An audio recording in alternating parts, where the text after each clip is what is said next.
Chapter 1. Go by Heart. This is very interesting story for all of you, so listen it. This brought me to tears. What a powerful lesson on time. A rich man was retiring when an angel of death came to him.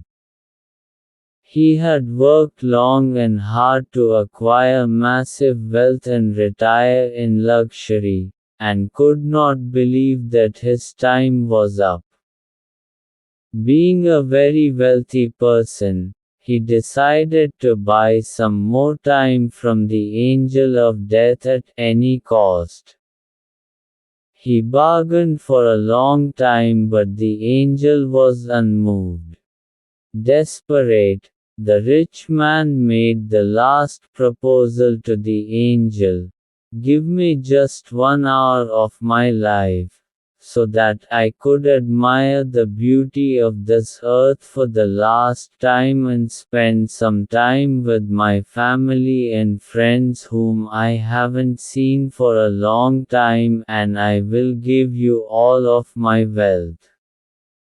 But the angel refused again. Finally, the man asked if the angel could give him at least 1 minute so that he could write a goodbye note. His wish was granted and he wrote a note. "Spend your time, which was given to you, in the right way.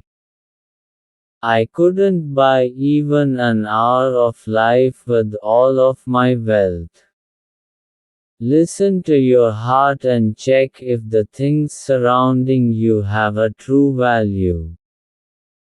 Cherish every minute of your life." Chapter 2. The Sad Peacock. This beautiful story about making the best of what you have is our first pick for this list. Though ambition is not a bad thing, there is usually a very thin line progressing to greed. It can run both ways. Parents may end up pushing their children so hard that kids end up frustrated.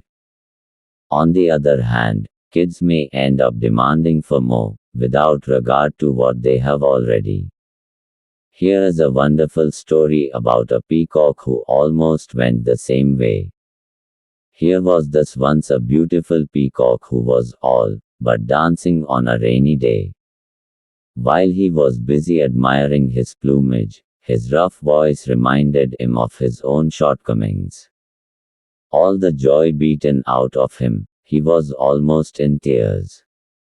Suddenly, he heard a nightingale singing nearby. Listening to the nightingale's sweet voice, his own shortcoming once again became very evident. He began wondering why he was jinxed in such a manner. At that moment, Juno, the leader of the gods, appeared and addressed the peacock. "Why are you upset?" Juno asked the peacock. The peacock complained about his rough voice and how he was sad because of it. "The nightingale has such a beautiful voice. Why don't I?" After listening to the peacock, Juno explained, "Every living being is special in his or her own way. They are unmade in a certain manner that serves the greater purpose. Yes, the nightingale is blessed with a beautiful voice, but you are also blessed with such a beautiful and glittering plumage. The trick is acceptance and making the most of what you have." The peacock understood how silly he had been in comparing himself to others and forgetting his own blessings. He realized that day that everyone was unique in some way or the other. Moral: self-acceptance is the first step to happiness. Make the best of what you have, rather than being unhappy about what you don't.